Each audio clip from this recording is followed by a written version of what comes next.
Okay. We are going to the Pacific Theater.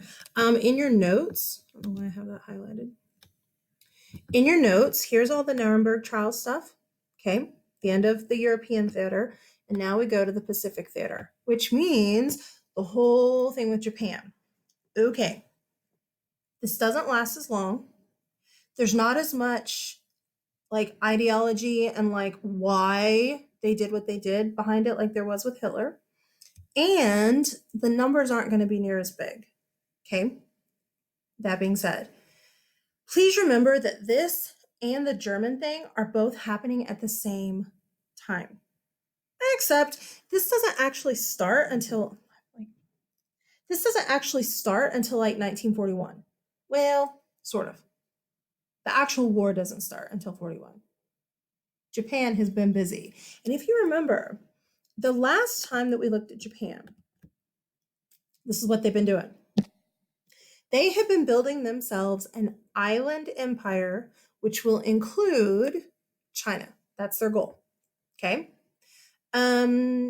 Nobody's really been stopping them, except when people say, "Hey, why'd you take over my island?" And they're like, "Well, come stop me." Nobody's stopping them. Meaning, look right here. This land over here, that was owned by France. Not anymore. It's Japanese now. This right here was Dutch. Well, the Germans took over the Netherlands and they took it anyway, so who cares? Yeah. Then you have a lot of these islands down here in the oh, that's ours. But a lot of these islands down here in the south, which are British. And then you have these islands here that were ours. Okay.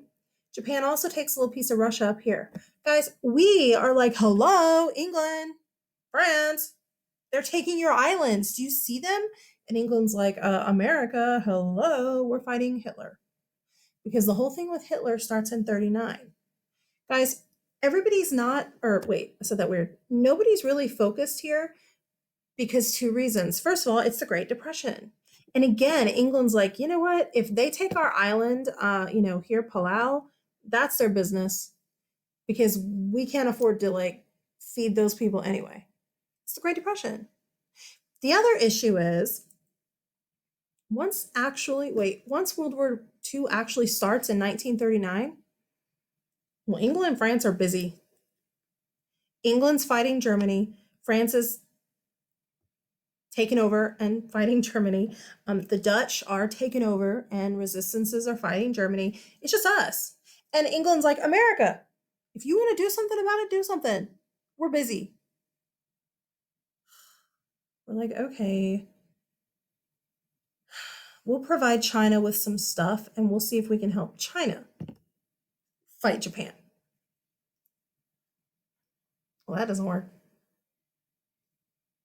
Like, okay, we'll put sanctions on Japan. Guys, we're trying to avoid war as well. Okay? Everybody is. Sanctions is like you try to hurt a country economically.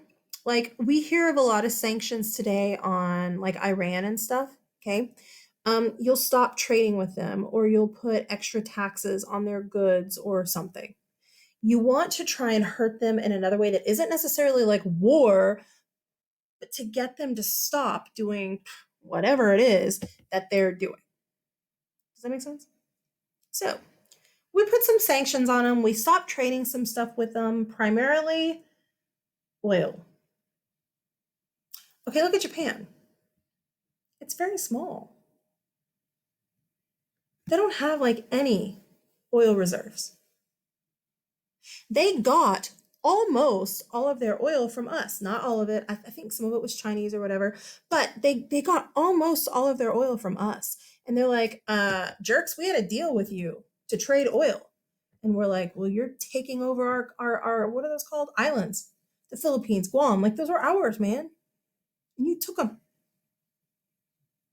No oil for you. Man, Japanese aren't liking that.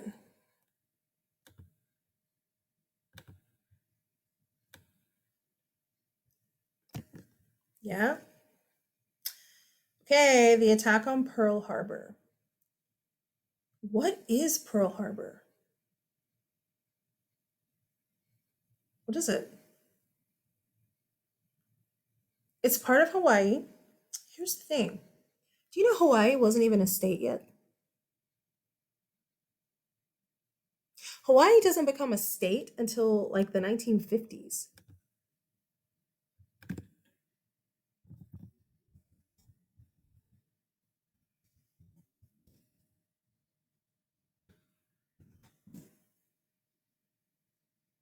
What? Okay, listen. Hawaii was one of our like territories, one of our islands, okay? But we didn't actually have it as a state at this point. We did, however, have a military base there, Pearl Harbor. Okay, look at this right here. America, yes, like there's California right there. Washington State, Oregon, California. Okay. Japan. Hawaii's right here. Alrighty? Well, we use Hawaii as one of our military installations. And oddly enough, I just find this so crazy. We kept our entire Pacific fleet of ships in one place, Hawaii. Guys, we did the same thing. I don't know if yeah, oh, it is good. I didn't know if the Atlantic was on here. We did the same thing with our Atlantic fleet of ships too. I think we kept them all in North Carolina, but I could be wrong. I, I think they were all in North Carolina. We don't do that anymore. Today, we separate them all out because keeping them all in one place just doesn't really seem so smart, does it? Especially after what happened at Pearl Harbor. It literally looks like a ship parking lot. Look, this is Pearl Harbor from the air, where you have ship, ship, ship, ship, ship. But there's actually two here.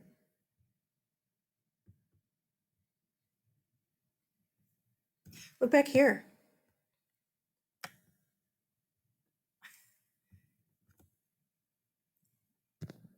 Nobody really thought about this being a bad idea. But now that we know what happened at Pearl Harbor, we're like, duh. It's kind of like, you don't put a president in a convertible and put him through the middle of a town. Nobody thought that was weird though in whatever year, 61, 3, whatever it was. I don't know when to live. Um, some of you are like, what? JFK shooting in Dallas. Or Francis Ferdinand. He was in a convertible too. Nobody thought anything about it back then. But it is just perfect for an attack. And the Japanese pick the perfect time too. They choose to do it on a Sunday. Sunday was the only day that our guys at this base didn't have any kind of training. So that means they would have been sleeping late. Sunday was also a church day. Okay.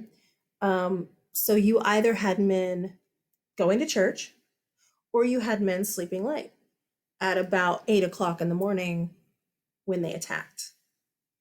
Regardless if they're at church or if they're sleeping late, they're not ready to go and they're not behind guns. That's kind of what mattered. The plan was to send 3 waves, 3 different groups of planes to attack.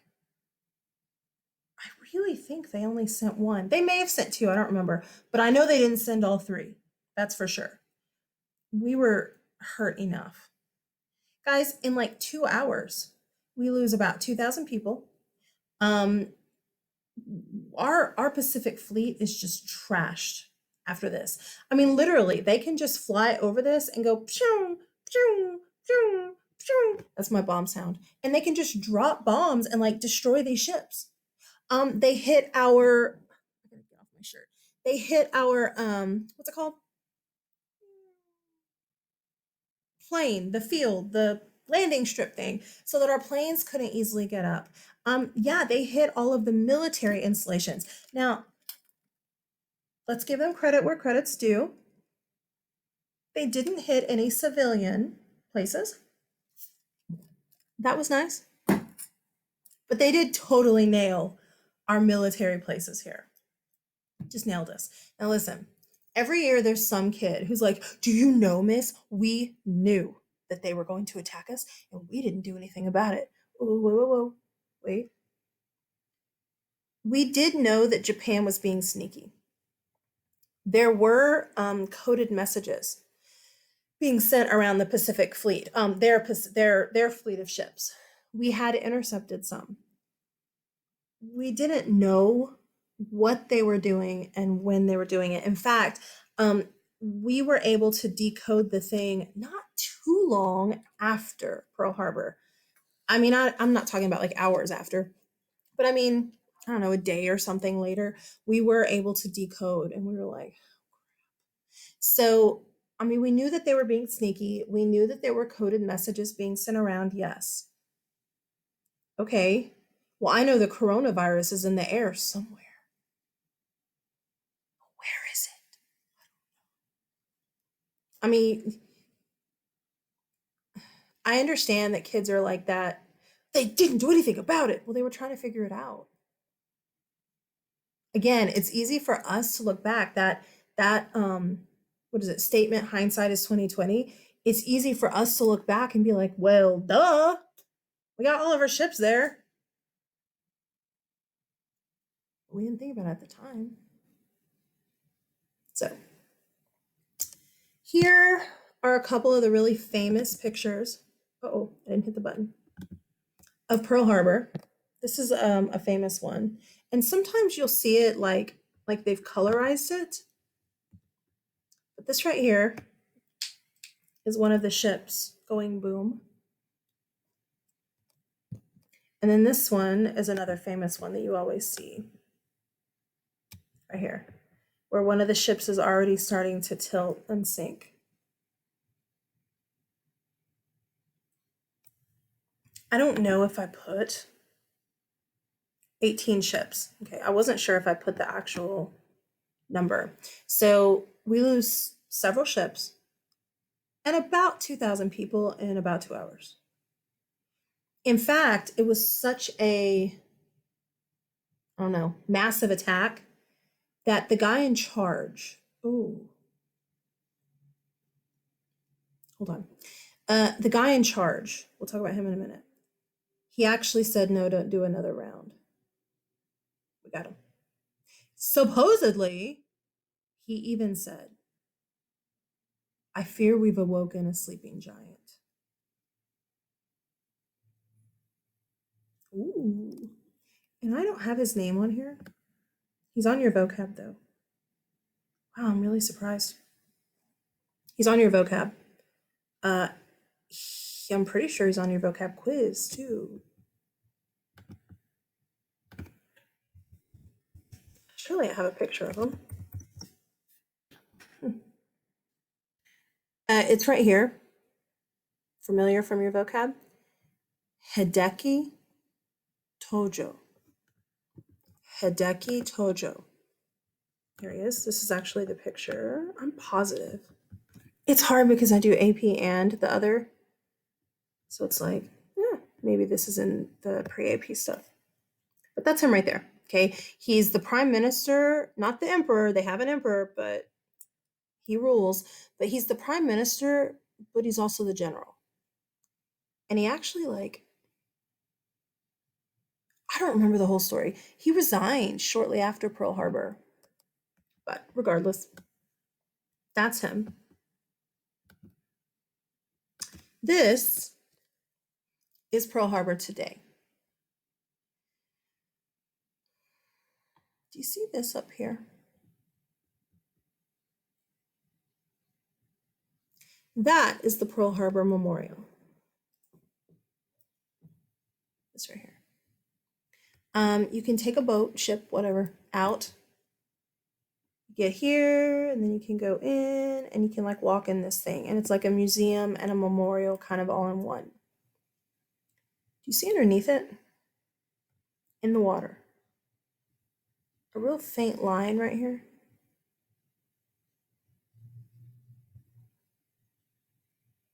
You're like, no.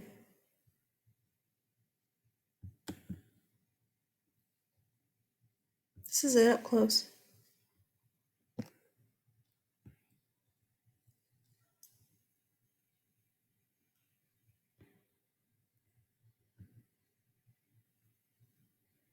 What the heck is that?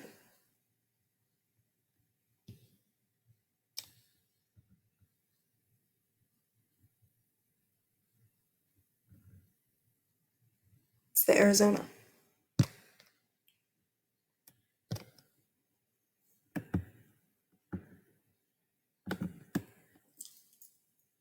Do you see the outline now? The Arizona is still in the same place that it sank. And that memorial is on top of it. That's so creepy to me. I don't do well with water, underwater. um, do you see how shallow this harbor is too? Part of the Arizona actually sticks up.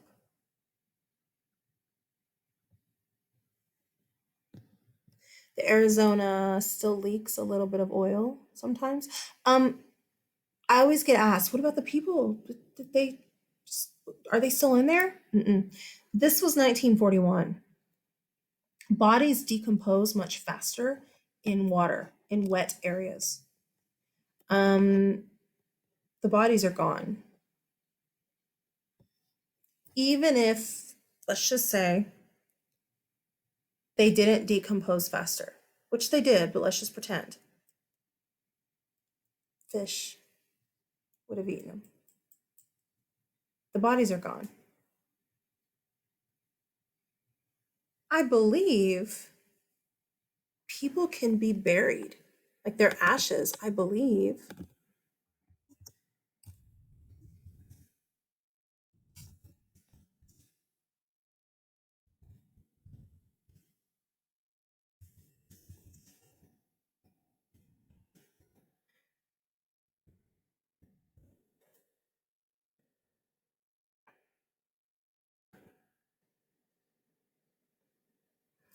Yeah, I think so. Maybe that's destined. Is this the same guy? I don't know. I'm pretty sure that if you were there, that interminate, oh, will be last.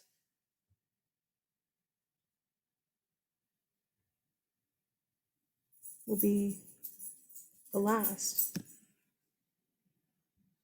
Hmm. Anyway, I don't know if you can still do it now or not. Freya, you okay, baby? What's the matter? Okay, come on, baby girl. She wants in the chair, but she's so tired. Good girl. Okay. So anyway, this, just like other things, is a memorial, a museum, kind of a burial ground, kind of all mixed. Okay, I have not been there. I would be so scared. I really want to go. I really have issues with underwater, so that is like so creepy to me. Like that is horrifying to me. Okay, look. Why? I don't know. This right here, again, is the memorial thing. And again, you see a better picture of the Arizona. My best friend's parents went. You know, I talk about Whitney and her kids. They went. Um, I just don't. I don't know. This is what it looks like inside. And look right there in that hole.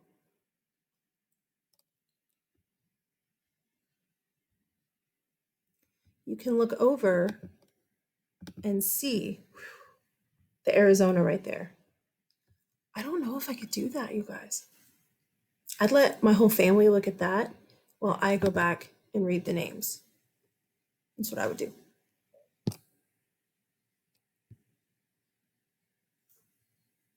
Names of the dead.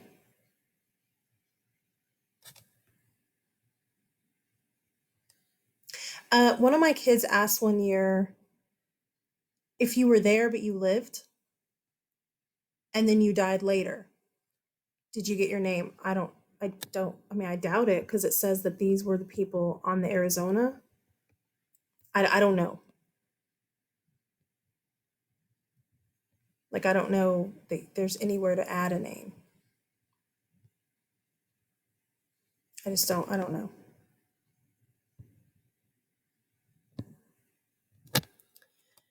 Kind of cool.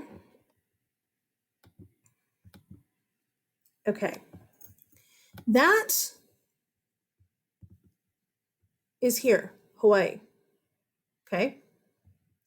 Well, they nail us, guys. December 7th. You should probably know that date in history. December 7th. The very next day, FDR, our president, remember him, the New Deal guy, gets on and says, "We declare war on Japan." And we're going to go ahead and get in the English, what is it called? The German war as well. We're going to help the British with Germany because what he's doing is wrong, and they'll send some troops to fight Japan with us. Okay. Okay. We weren't prepared for war. Just like England, when they declared war on Germany, they're not mobilized. Neither were we. Okay. Plus, we had no Pacific fleet of ships. Oh, I got rid of that other picture. Dang. We needed to get our Atlantic fleet from over here all the way through the Panama Canal, all the way here, so that we could then go to Japan. Maybe they were in New York. The whole Atlantic fleet. It doesn't matter. New York, North Carolina, whatever. But we had to get our Atlantic fleet over here now. Oh my gosh. So we declare war, but we are not ready to go to war in any way, shape, or form. Okay. Well, during that time, in between when we declare war and when we actually go to war, man, Japan is just, oh my gosh, hold on. There we go. Japan is just taking over every island possible. They just keep moving closer and closer and closer and closer and closer to us. Guys, in this map, Hawaii is here.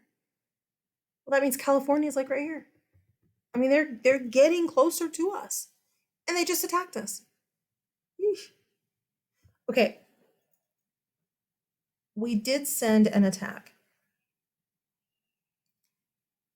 It's called the Doolittle raids because it was I don't know if he was a general, colonel, I don't know what his standing was, but it's Mr. Doolittle, okay? But there's kind of like a historical joke that isn't really funny, but it's the Doolittle raids did little. What happened is they sent these planes, okay, from here to Japan to attack Japan. There weren't many of them. And the planes back then, I mean, they weren't good, you guys. We have aircraft carriers.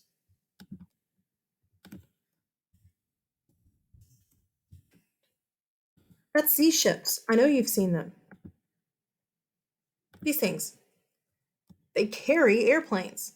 You land airplanes on them. I mean, that's what you do. The idea is they take you. Oh my gosh, there you go. They take you from like wherever you are as close as they can, and then you take off on your airplane. Because the airplanes at this point, their gas is a bit of an issue, right? You need enough gas to get you over there and back. Or you could just fly over there, drop a few bombs, and then crash in China and hope you live. That's the Doolittle raids. That's what they did. I'm not making it up. They knew that they weren't going to have enough gas to get all the way back. So they go as close as they can, and then they go, yeah, they drop some bombs, and then they just coast as they run out of gas until they just crash land into China. You hope that you land in the Chinese part of China and not Japanese controlled China, but guess what? They didn't. Some of the guys were captured and put in POW camps or prisons. Prisoner of war prisons? Whatever. Some of them were kept as POWs. What the Doolittle raids did do is they showed Japan, hey, we haven't forgotten, and you can be hurt. And we're coming. We just have to get our Atlantic fleet first. And that's where we will start next.